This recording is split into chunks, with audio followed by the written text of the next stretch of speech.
Africa, welcome to SciTech right here on Africa News. And I am Ignatius Anon. Gabriel Opare, a 19-year-old Ghanaian student, has built a new search engine to rival Google and YouTube. Gabriel built a free search engine for videos called Mudclo. Now, Mudclo is an impressive meta search engine that allows users to discover, search and stream video content from multiple sources on the internet all in one place. Gabriel believes his search engine is good enough to compete in the search engine business and that can scale globally. Opare is only a level 300 sociology student of the University of Ghana and taught himself how to code by taking online courses during his free time. Now, Mudclo has already caught the attention of some tech companies, including more established video hosting sites. Although there's still some work to be done on Mudclo to fix bugs, boost the features and visual experience it offers users. And our Facebook is... Ladies and gentlemen of Africa and the diaspora, what you just watched is not just a tech story. It is a warning shot to the world. A 19-year-old Ghanaian student has built something many said was impossible. Not in Silicon Valley, not in Europe, not in China, but in Africa. While some people are still debating whether Africans can compete in technology, this young man decided to compete with Google and YouTube themselves. His name is Gabriel Opare, and his invention is called Mudclo, a video search engine designed to bring together content from multiple platforms in one place. This is not just about software. This is about mindset. This is about confidence. This is about a new Africa thinking beyond limits. For decades, Africa has been seen as a consumer of technology, not a creator. We download apps. We use platforms. We depend on systems built elsewhere. But Gabriel Opare represents something different. An African who said, "Why can't we build our own?" He taught himself coding through online courses. No fancy tech school, no billionaire investors. Just discipline, curiosity, and vision. Mudclo works by discovering and streaming videos from different corners of the internet and putting them in one place. It does not replace YouTube. It competes with it by creating an alternative system of access. And that is revolutionary. Because innovation does not begin with billions of dollars. It begins with a question. Why not us? Generically, there's a thing with all the entrepreneurs. They feel that there is a rewarding or a gratifying feeling that comes with creating a product or a service that will actually matter to the world, that will leave a dent in the universe. A lot of people haven't really supported the idea that a 19-year-old can create a video search engine that will really matter in the world. I've met people who have told me that if there's a YouTube, then why would they ever need to use Mudclo? That is very discouraging. But I believe that these are criticisms that are very constructive. I believe that my business is good enough and that it can scale globally, but that is not to say that I am closing my eyes to the faults of my business. While YouTube is a video hosting website, Mudclo combines the power of YouTube and 2 other video hosting websites. What you just heard from Gabriel is something every African innovator faces. People told him, if YouTube exists, why do we need Mudclo? They laughed, they doubted, they discouraged him. But listen carefully to what he said. These criticisms are constructive. That is maturity beyond his age. History shows us something important. Every global company was once doubted. People asked, why do we need Facebook when we have emails? Why do we need Google when we have books? Why do we need smartphones when we have computers? Innovation always sounds foolish until it succeeds. Mudclo may not defeat YouTube today, but it represents something far more important. African technological ambition. Gabriel is not even a computer science student. He studies sociology at the University of Ghana. Think about that. A sociology student building a video search engine, that alone breaks stereotypes.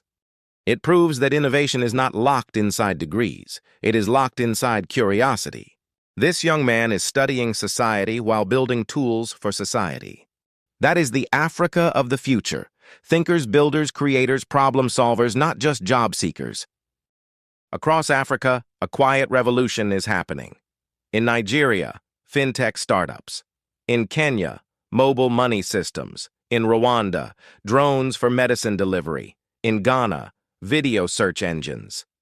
Africa's youth population is the largest in the world. If even 5% of that energy turns into innovation, the global tech map will change forever. But here is the danger. If Africa does not support its own innovators, others will take them. If Gabriel does not find support in Africa, he will be recruited abroad, and Africa will again become only a supplier of talent, not ownership. So the real question is not, can Mudclo beat YouTube? The real question is, will Africa support its own creators? Will African governments invest in young tech minds? Will African universities protect innovation? Will African businesses fund African ideas? Will African media tell African success stories? Because innovation dies without belief. Gabriel's story is not just his story. It is Africa's test. This 19-year-old student from Ghana has done what many only talk about. He challenged giants. He ignored doubt. He built something new. Whether Mudclo becomes global or not, the message is already global. Africa is not waiting for permission anymore. Africa is building, and this is only the beginning. If a young African student can challenge Google and YouTube, then what excuse do the rest of us have? Let's support African innovation. Let's celebrate African intelligence. Let's invest in African solutions. If you believe in Africa's future, like this video, share it with your friends, and subscribe to Voice of Africa. And tell us in the comments, do you think Africa can build its own tech giants?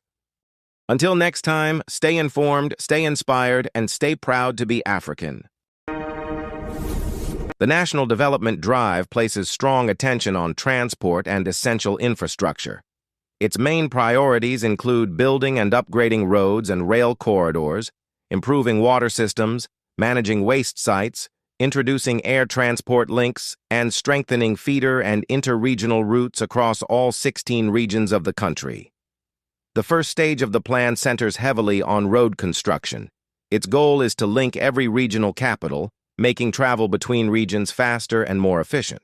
Special focus is being placed on major trunk highways and interregional routes, especially the 3-lane Golden Triangle Corridor, officially known as the Accra to Matatili to Techiman Highway, or A3T.